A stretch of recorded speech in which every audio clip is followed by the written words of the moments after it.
Hola a todos los estudiantes del libro Durantia. Vamos a estar resumiendo el documento 152, que se titula Los acontecimientos que condujeron a la crisis de Capernaum.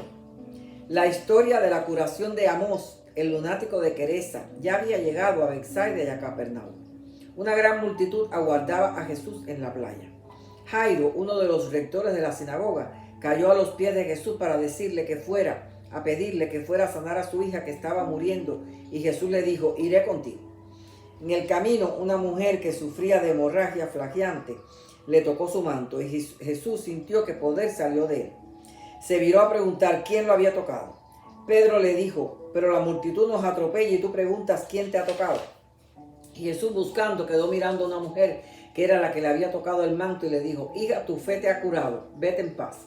Y ciertamente fue su fe, y no el toque de su manto, quien la curó. El paso del tiempo demostró que fue sanada, y con la fe que tenía bastó con que se acercase a la persona del maestro.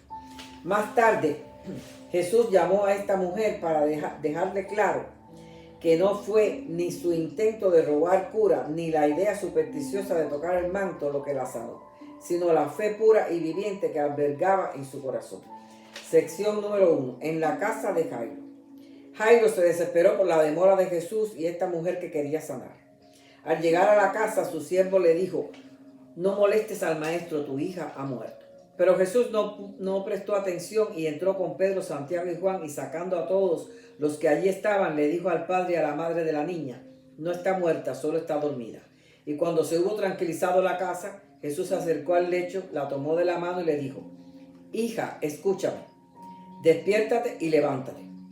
E inmediatamente se levantó y caminó por el cuarto, e indicó a la familia que le dieran alimento porque no lo había tomado por mucho tiempo.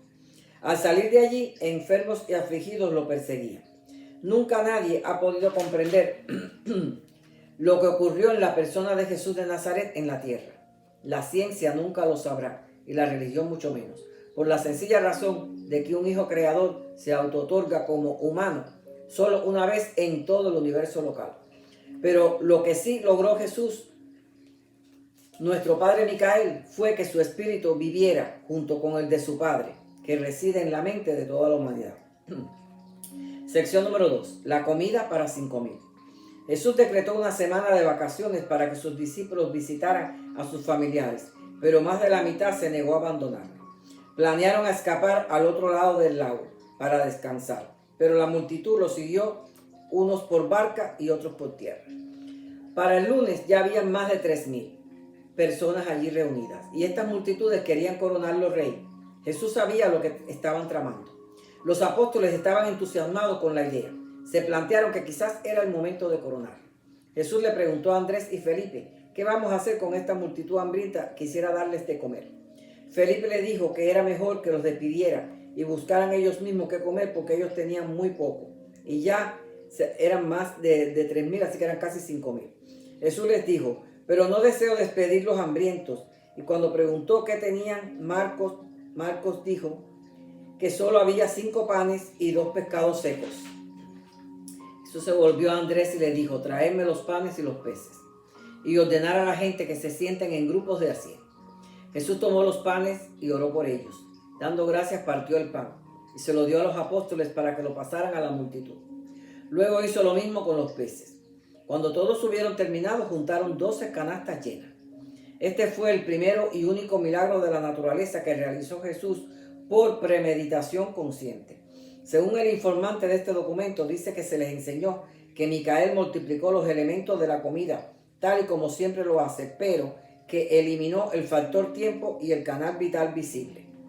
Pero Jesús hizo todo esto para demostrarle algo a los apóstoles más adelante, y que era muy necesario para el ministerio luego de que él partiera de aquí. Sección número 3. El episodio de la coronación. Al terminar toda esta multitud de comer y saciarse, no era de extrañar que la multitud quisiera hacerlo rey.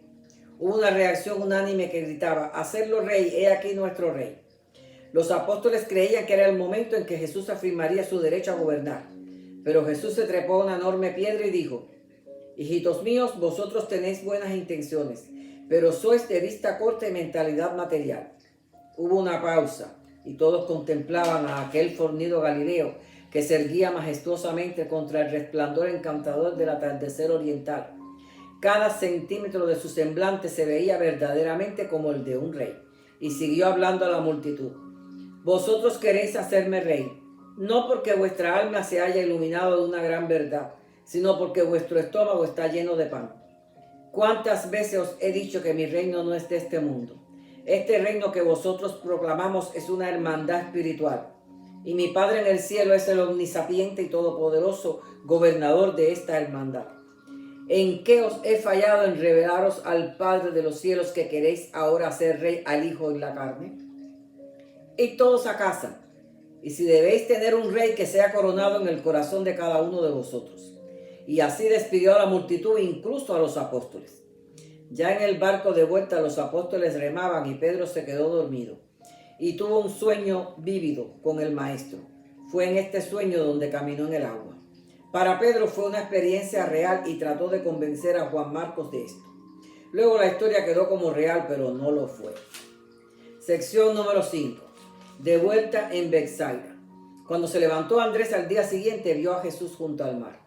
De los 5,000 que había milagrosamente alimentado, solo 500 persistieron en seguirlo. Jesús le pidió a Andrés que congregara a los 12 apóstoles para hablarles, y les dijo: ¿hasta cuándo tendré que teneros paciencia? ¿Por qué sois débiles en comprensión espiritual y deficientes en fe viviente?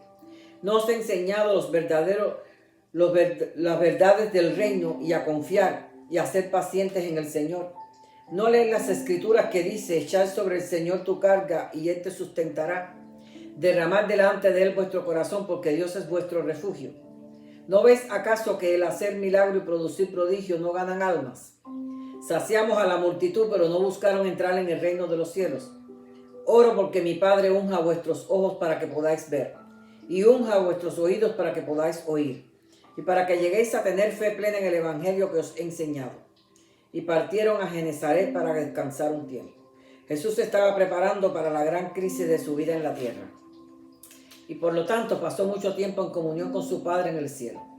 Por otro lado, el intento de los 5,000 de coronar a Jesús despertó gran curiosidad y aumentó el temor de los líderes religiosos. Sección número 6. En Genesaret. Mientras Jesús reposaba en la casa de un rico creyente de la región de Genesaret, mantuvo allí conferencia con los 12. Pero los 12 hombres aún no se habían librado completamente de sus ideas heredadas y largamente acariciadas sobre la llegada del Mesías judío. Los seguidores de Jesús, que eran más de 50,000, se redujeron a menos de 500. Jesús deseaba que los apóstoles tuvieran esta experiencia y se dieran cuenta de cuán efímera es la aclamación popular que se deja tentar por la manifestación de histeria religiosa transitoria, y que tomaran conciencia de esto para cuando los dejara solo en el trabajo del reino. Pero su éxito fue parcial. La segunda noche con ellos en Genesaret, Jesús les recordó la parábola del sembrador y les dijo: como podéis ver, hijitos míos, el llamado a los sentimientos humanos es transitorio y totalmente descorazonador. Apelar exclusivamente al intelecto del hombre es práctica igualmente vacía y estéril. Solo si apeláis al espíritu que vive dentro de la mente humana podéis esperar éxito duradero, que se manifiesta efectivamente en abundantes frutos genuinos del espíritu, por el nacimiento del espíritu en la luz de la fe. Así, Jesús intentaba preparar a los apóstoles para un eminente cataclismo. La crisis de la actitud pública hacia él se desencadenaría en pocos días. Y así se los explicó el maestro de cómo los religiosos de Jerusalén estaban conspirando con Herodes para tramar su destrucción. Y por lo menos comprendieron que Jesús ya no se sentaría en el trono de David. Estos 12 hombres lentamente despertaban a la comprensión verdadera de cuál sería su tarea como embajadores del reino. Y Jesús también les reveló que el suceso de los 5,000 hambrientos fue consultado con su Padre y aprobado por él, para que aprendieran a no dejarse llevar por la compasión de una multitud que busca otras cosas que no son las cosas del Espíritu. Sección número 7. En Jerusalén. Ese domingo partieron desde Betsaida a Jerusalén. Jesús les prohibió toda enseñanza pública en este viaje y no les permitió enseñar tampoco en Jerusalén. En Jerusalén los apóstoles se dividieron para dormir en diferentes casas. Los 12 de Abner tuvieron contacto con los 12 apóstoles y partieron de Jerusalén, creyendo todos que estaba a punto de desencadenarse una crisis. Más tarde, el domingo 24, Jesús y los apóstoles partieron de Jerusalén rumbo a Betsaida. Al llegar, Jesús le pidió a Andrés que pidiera permiso al rector de la sinagoga para hablar el sábado en el servicio de la tarde. Sabía Jesús que esa sería la última vez que le permitirían hablar en la sinagoga. Y hasta aquí este documento, los espero en el próximo.